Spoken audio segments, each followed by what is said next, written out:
Welcome to Soul Thrive, where we explore spirituality through healing trauma, shadow work, and applying the laws of the universe in order to master ourselves without the fear of the unknown.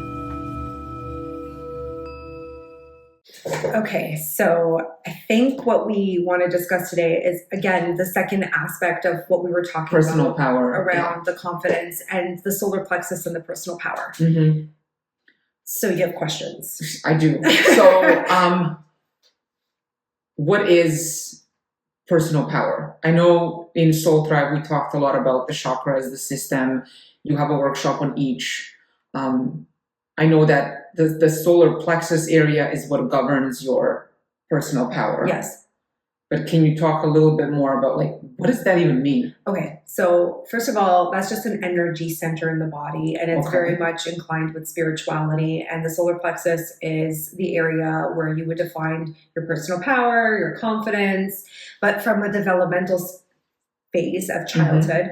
That area really is developed in your childhood around, your boundaries, like we talked about, around authority figures in your life, people who had power over you or dictated decisions over you, or did they give you the opportunity to define and make mistakes and grow and develop into who you want to be? So this area is structured in a way where it's how you define your energy and how you respond energetically to certain things that are happening in relationship dynamics, in work environment experiences, and emotionally as well. So your solar plexus, I could do like a whole thing on the chakra system, but just to kind of make you understand, like this area is so linked to your nervous system. So when you're talking about like the authority figures in your life, or if you had a lot of family dysfunction in your environment from your childhood, that area could be really solid and strong based on the people that encouraged you, that validated you, that gave you attention, that saw you, that praised you, that loved you, that accepted you for you. Now we can look at it the other spectrum. If they didn't. If there was family dysfunction, then you're feeling not seen, not heard, not valued. You feel worthless. You don't have a sense of who you are. This area can feel energetically transparent. Because you're giving so much of that energy. And that energy goes out. Now we can look at it in many facets when it comes to trauma. How does it go out? Typically? So if I was to say vibrationally, when I'm looking at that, I can tell if it's really defined, or if it's like somewhat defined, or in certain areas of your life, and I can tell when it's not defined at all. Is that something you can see? Yes. All right. Yeah, 100%. Like I can see it in people's energy field, and I can see if and I can even look at it and identify the wounds as far as like where the wounds are stemming from. So I can look at like, was this your mother pulled on it more? Did your father pull on it more? Or did other people in your childhood, even siblings, how did they pull that dynamic as well? And so most people, they get into these coping mechanisms because your body and your energy is always trying to work and help you out, right? And so you could develop these types of coping mechanisms, and it gives you that false sense of power or false sense of control. This is where, like, for me, for instance, I grew up with a mom who was very manic in her experiences and her emotions. And so I defined my solar plexus to a degree energetically by controlling certain things in OCD type of behavior patterns. Because that was the only way for you to survive her being manic? Exactly. So it was my only way to find control in my environment. I still do it now, where like I have to have everything clean and organized and put away, and like I can't function because everything was chaotic at the house. 100%. Okay, I get that. So even environmentally, like those experiences that are tuning to your nervous system all day long, that are stimulating you, are also defining that area for yourself. And this area is a really forward-moving type of energy. And so that's why I said, when we talked about it in the previous episode, we talked about dad's role. And dad's role is really about pushing the energy forward. It's about that forward physical movement. Masculine, right. And it's really about defining that for yourself on a whole other spectrum. And when we're talking about trauma, if your dad wasn't someone who was confident enough and had the empowerment to execute certain things in his life and define that personal power for himself, maybe he was an addict, maybe he had his own experiences that he didn't communicate, didn't Mhm. execute certain Felt things like that a he did. victim. Maybe Right, he had right. other people and other factors controlling his decision making, and he didn't have a choice in any of his experiences. You're going to have a really hard time defining this area for you. Mhm. And so when we're talking about the solar plexus and we want to get better, I can give you some pointers and like real quick, like visualize the color yellow, think about fire, sit in a meditation and kind of like anchor that feeling. The YouTube obviously has so many facets of you being able to go on there and start like defining your meditations. And I do on my YouTube channel. Mhm. I have solar plexus stuff too. In Soul Thrive, I've got so much content in there Mhm. too. So there are resources To strengthen the Right. chakra aspect. Right. I was Right? gonna say, but there's the work that But needs there's to the be done work too. aspect as well. Right. So, when we're talking about these family dysfunctions, I do see people who have a hard time taking calculated risks in their lives where it would help benefit them to grow or evolve. Certain like dysfunctional relationship patterns. Like people pleasing. Well, people pleasing Feeling and shame guilty. and guilt and Yeah. all of that. Yeah. But I also see a dysfunction in their partnerships, in their relationship dynamics. There's always that push pull between two people. There's always like a dysfunctional pattern that kind of occurs between two people, based on who's going to have more authority over the other. Mm. And you could see that in conflict.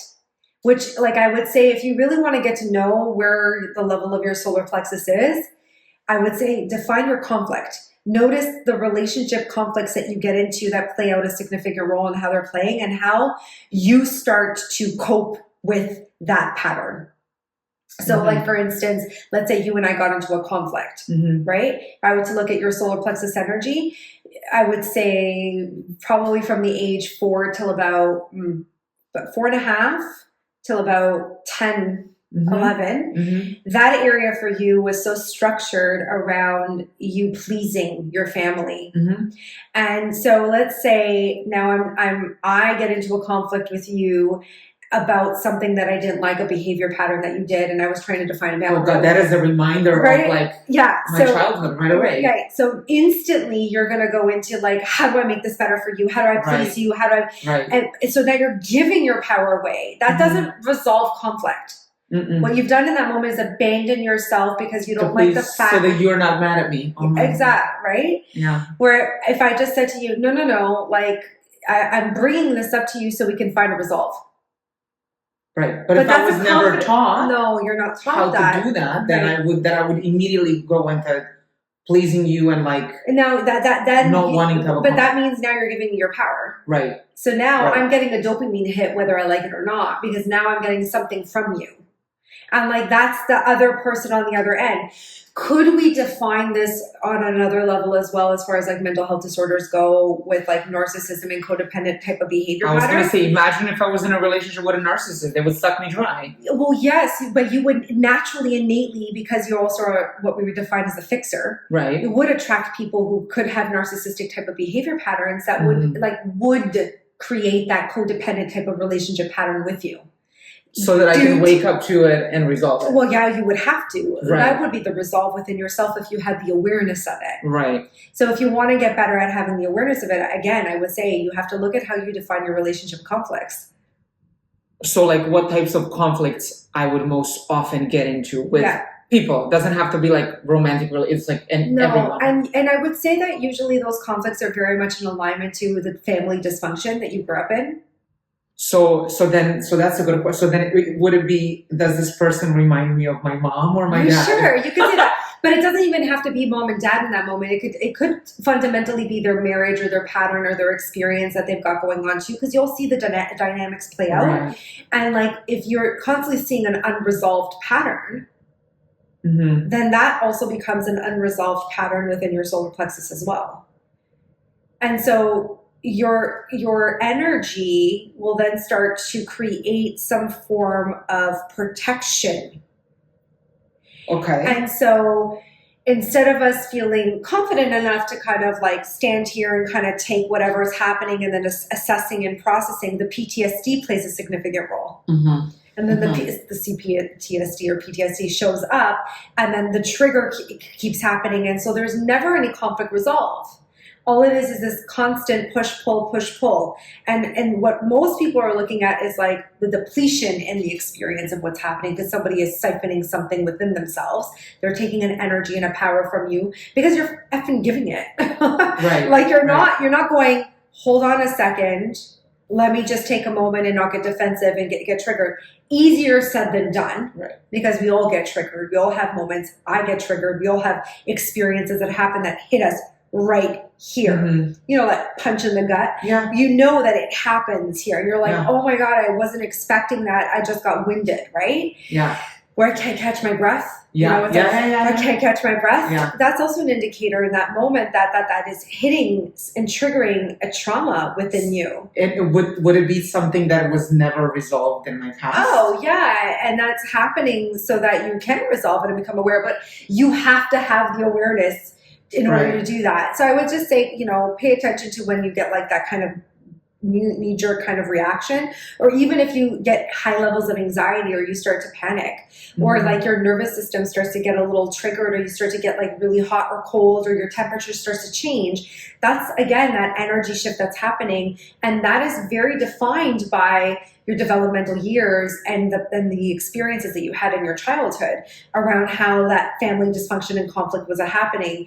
And so now you're kind of like in the fawn response. You're sitting there, you're having this fawn response, your nervous system is, and you're not actually moving. There's no movement, which falls into the conversations I tend to have a lot with people when they're like, I want to make changes, but I feel like I can't.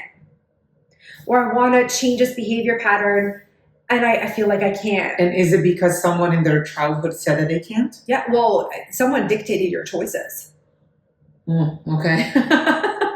There's Right. there's a dictating of your choices. There's a dictating of like, you're looking for the external validation. You're looking to say, it's okay to step over here. It's okay to move forward. Or like so that's where like asking other people for advice and Oh my what God, they. yes. And this is Right. why also when I do readings with people, I always say like, I don't like doing multiple readings with someone in a year. I don't. It's because I don't want to take their power away. I want them to be able to discern for themselves and attune to their experiences as long as they're doing the work. If they're continuously asking, what do I do now? How do I do this? Because whenever a conflict arises, they don't know how to process it. They don't know how to work through it. They don't know how to define it. They don't know how to take the time to evolve with it. They go, okay, card reader, energy healer, somebody outside. Tell me what to do. And not only Right. that, fix it. Make somebody outside fix it. And a lot of times, like I've seen this area when it's not really defined. In other areas too, depression also falls in a factor with that. But I would say that if this area is impacted a lot, you're going to really feel there could be on the other spectrum. You're going to feel very much like the world is out to get you and that you're not safe in your experiences enough to confidently express yourself or shine or like be able to be in the spotlight to a degree without the fear that the rejection, Someone's gonna the kill you. opinion, Yeah. something bad's going to happen. Right. They're going to judge the way you communicate, the way you operate, your image, all of that. This is why it's important to get this area defined, and this area really needs to strengthen. And this is where the difference between a false sense of empowerment and a real sense of empowerment comes from. A false sense of empowerment is somebody who's like, and I hear this a lot when people start doing the work and then they start to assume everybody around them is toxic and everybody's the problem and everything's that I'm no longer going to be people pleasing and I'm now in my confidence. I'm like, oh God, if you have to say that, you are not in your confidence. And I guarantee you, you're going to go right back into your people pleasing tendencies because you haven't learned from the behavior pattern. It is such an ingrained pattern in your childhood that you're not even willing to see how ingrained it is in you. You're just going, well, now I'm doing this and therefore I know and you're toxic. And it's like, well, no, that person may not be toxic. That person you just may be intimidated by. Or maybe that person, maybe they are toxic. I don't know, especially if you've developed a codependent relationship pattern. But I think that there's a way of approaching it. I think there's a way of saying like, no, this is where we have to have a conversation and I have to cut ties in a way where it's normal, or can we redefine certain things because I'm learning more parts of myself and I really want to be able to explore that. I wish more people would be more mutable. Mm-hmm. And I think the problem is if the mutability becomes a very great thing when you have that empowerment and that confidence and you have defined a sense of who you are. If you're rigid in your thinking and you're still in that black and white thinking and you're letting your trauma lead, there really isn't any mutability. It's either right or it's wrong, or it's good or it's bad. What that also reminds me of when you say that, like even how I grew up. So they learned that from their childhood too. Yes. That things are either, so even like you learn lack of mutability from your childhood experiences. So if your parents were like, this is right and this is wrong, which we know in so many cultures that's the case, you grow up how? Being a people pleaser. Yeah. Looking for external validation, not having a strong sense of self, not seeing other perspectives. Yes. Asking for what your cultural tradition is going, what they expect from you, and you're not living in your power and your authentic self. No, and again, I think I have to be very clear with what I'm trying to define too, because I do think that there are a lot of people that have a false sense of empowerment. And they feel like they have to proclaim it to everyone. In what do you mean? Like it almost feels like I don't want to hear what you have to say. I know what's right for me. But a person who has a sense of self, a sense of empowerment, confident, they're willing to say, okay, I'm going to take a moment and hear what you have to say. Thank you so much for giving me your perspective and where you're coming from. I can disagree with you, but that doesn't mean that I need to reject you because I'm feeling rejected. Right? And again, that falls into like what I was previously talking about in the other episode around like that confidence and that emotional intelligence and the ability to, have conversations and resolve conflict. But this area will never be fully defined if you don't know how to have uncomfortable conversations. Is it, as we talk about the solar plexus area, if your solar plexus is weak, what are some of the physical symptoms that one will have? Oh my God, or is there anything in this, because this area is like the gut, I guess. Yeah. I mean, your sacral chakra will also play a significant role with that. I like I said, there will be your nervous system would be affected. Your anxiety, maybe your digestion could be affected. So like things like IBS. But you could definitely get stomach issues from that as well. I do notice one thing, and like this could also be in general. There's a lot of the crossing of the hands, a lot of like protecting their energy, a lot of being closed off. There's also like a cowering down, or like an upper like mid back kind of area could be a little off. Spinal issues as well. Scoliosis, things like Scoliosis that. is in relation to your root chakra. Oh. Yeah. So that has a lot to do with your survival. Okay. But your solar plexus, like there's just a lot there. I've done a whole series on it, like I said, in Soul Thrive. So if more people want to learn more about that, they can go in there and they can get more context of information. But I would just say, just pay attention to even just like your panic and your anxiety and the temperature that changes in your body. And like I said, that knee-jerk reaction. And like, if like you're feeling winded, right? Like that winded type of feeling.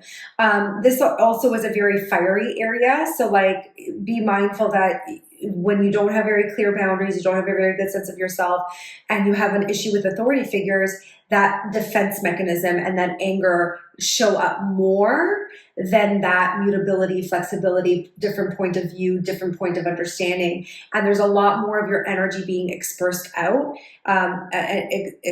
And you may also get angry, or people may get angry in your environment because they want to siphon your energy as well. There could be a transference of energy that happens because people are not allowing themselves to allow energy to flow through their body the way that it needs to because of the rigid way of thinking.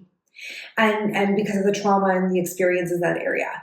So I just want to look at it from like more of the trauma aspect of things. Like I said, the family dysfunction and not being able to resolve conflict and that personal power and that personal struggle happening. And so if you want to have a better sense of who you are and your sense of your personal power and your sense of self, you have to get better at resolving conflict in your life. And you have to have uncomfortable situations. You have to get comfortable with being uncomfortable, and you have to work through your rejection. Right. What are some of the most common things that someone who has a weak solar plexus or a weak sense of self or personal power would attract? You mentioned narcissistic people who have narcissistic tendencies. As soon as narcissistic personality disorder, for sure. Right. You mentioned authority figures. Would it be like issues with a manager at work? Sure. Like what is some, like if someone's trying to like take stock of their life and look at some things that are always happening on loop, what are some of the most common things that they would attract if they have, like, say if you're unaware that you have a weak solar plexus, what would it be? Well, you're always going to feel a sense of worthlessness. And you're always going to feel like you have to prove yourself. And you're always going to feel like you're not seen. And you're always going to feel like no matter how hard you work at something, it's never good enough. And you're always going to start something and not finish it. Interesting. Okay. I also see a lot of people when they have a really weak solar plexus, I do see in their energy field sometimes like ADHD and ADD play a significant role too. How, like what? So that energy, it comes with family dysfunction and family conflict. Is ADD like a coping mechanism? Yes, for it is How a form. so? It is a chemical response in the body. Don't get me wrong, and it is a neurological aspect too. Like there's a lot of information and science back it up and all that. But when I'm reading it from an energetic perspective, it is trauma associated with dad. So how does, like, for example, how does that like play out? So your dad does what? Your dad's not emotionally present and aware and doesn't have a good sense of who they are. And there's a lot of deceit and a lot of false promises and a lot of like not meeting the standards of what a father figure should look like. Okay. And then how does ADD or ADHD come into play as a coping mechanism from the child's perspective? So many different ways. It really does become this way of disassociating from the unresolved conflicts that are going on in the environment. Okay. And so it's about attention, right? And so like they're putting their attention on other things that are distracting them from the things that are constantly happening in their environment that is unresolved. Right. And so then that starts to define more and more of that. Right. And then as an adult, it'd be very difficult for you to focus and concentrate and accomplish things. But there's so many other beautiful aspects with having ADHD or ADD, because like you can see things from a different perspective, or you can be very creative. But if it's balanced, if you can find the balance, you can actually like really regulate yourself. And like, that's great that medication now is something that's available where, you know, people have said like when they finally get on the medication, they're like the chatter is gone and like the distraction is gone. And I've actually been able to kind of start something and finish something. But I would say, did your father start things and not finish things? Like, were there a lot of these types of behavior patterns there too that were playing a significant? What was that like? And so and maybe even just having the absence of your father in certain ways could play a significant role. But I do see this energy, like I said, center, and it does define itself in so many different ways. But I would say like just be mindful of like the family dysfunctions and how they've like developed that area for you, and notice how you're structuring your relationships now, and be very mindful. Like, if you're feeling conflict in your work environment, or you're feeling conflict in your friendships, or you're feeling conflict with your significant other, or you're feeling conflict with your close friends or whatever, and it's the same type of conflict, then I would say, okay, there is something here that you need to be very aware of. And like, how does this play a significant role with the family dysfunction and like your PTSD as well? Because like you probably have seen a lot of things. You probably witnessed a lot of things. I would also say too, like physical abuse plays a significant role. Mm-hmm. I've seen like a lot of my clients, when I'm reading their energy, the physical abuse and what that's done to their solar plexus area. And like, again, there's like this false sense of control. I would say that if a child has experienced it or is experiencing it now, or you see your child's reacting in a specific way, I do say like martial arts and putting them in like more structured type of environments where they can have healthier outlooks and to express themselves in a healthier way, and having like a mentor of some sort will really help develop that area and really define it better, especially for little boys. Right. Than little girls. And little girls, I think like if we just accepted their image the way that they are and not really put such a massive emphasis of like how they have to be good little girls and how they have to like, be liked by everybody, and, they have to please everyone, and like they're not allowed to have emotional responses. And it's like, no, we have to let children define those two parts. And if we get better with those aspects as well, that starts to strengthen this area as well. Right. Got it. Anything else we want to mention about this? I am sure there is so many things, and I don't feel like I've even touched the core of all of it, but I do think like this is maybe a good place to kind of get someone intrigued enough to kind of look at it from a different perspective. And like I said, I did create Soul Thrive community for a specific reason so that I have the opportunity to teach more. And it's there. But I do feel like I did touch on some stuff that I do think is important, unless you have anything else that you want to ask me.